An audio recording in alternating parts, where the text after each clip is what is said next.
Ciaran Baba waa oday Hindi ah oo caan ku ah dhaqanka Hinduuga. Waxaa la sheegay in da'diisu ay gaarayso 188 sano. Waa sida uu asagu sheegtay, inkasta oo dadka qaarna ay rumaysan waayeen inuu da'daas jiro.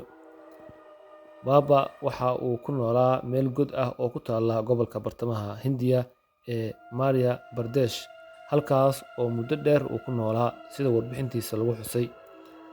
Ciaran Baba waxa uu ku dhashay magaalada Mumbai. Isaga oo dhalinyaro ah ayuu la shaqayn jiray nin ganacsade ah. Kadib waxaa ku dhashay fikirkan ah inuu u go'doomo waxyaabo uu markaas u arko cibaado, isagoo kadibna isku aqoonsaday inuu yahay ruux awood qarsoon oo dheeraad ah leh.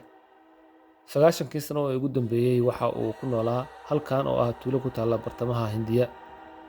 Dad badan ayaa ugu yimaada halkan si ay markaas uga barakeystaan ninkan. Isaguna waxa uu markaas isku arkaa shaqsi mucjisooyin badan ay ku duugan yihiin. Ciaran Baba waxa uu ku nool yahay nolol go'doon ah, isagoo markaasi u go'ay caabudidda waxyaabaha ay caabudaan Hinduuga. Waxa uu markaasi ka dheeraaday raaxada iyo sheekooyinka la xiriira adduunyo jacaylka.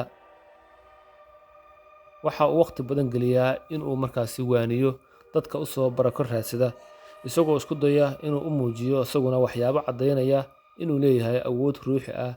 Wuxuuna dadka kala hadlaa muhiimadda ay leedahay awoodda ruuxiga ah iyo ka tagista damacyada adduunyada.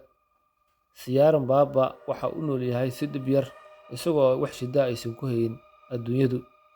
Muuqaalkiisa lama arki jirin, laakiin maalmahan ayaa sheekadiisu warbaahinta qabsatay. Da'da uu jiro ayaa noqotay waxyaabaha hadalhaynta badan dhaliyay, taasoo ah in uu jiro 188 sano.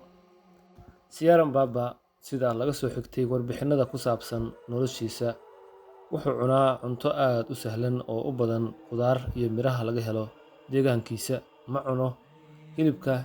Baba waxa uu ku nool yahay goob yar oo loogu talagalay in ay markaasi ku ogaan waxyaabaha ay cibaadada u arkaan dadka aaminsan nolosha ruuxiga ah sida Ciaran Baba iyo asxaabtiisa, halkaas oo uu ku qaato nolol sahlan oo ka fog raaxada guryaha casriga ah.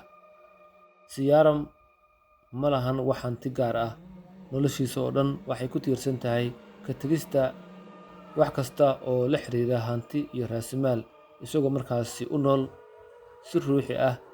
Inkasta oo da'diisu ay weyn tahay, haddana dadka ugu yimaada goobtiisa ama dadka ka ag dhow waxa uu la wadaagaa sheekooyin xiiso leh oo u badan waano. Haddaba adigu sidee u aragtaa? Suuragal ma tahay ayaa is leedahay inuu jiro da'daas oo ah 188 sano jir?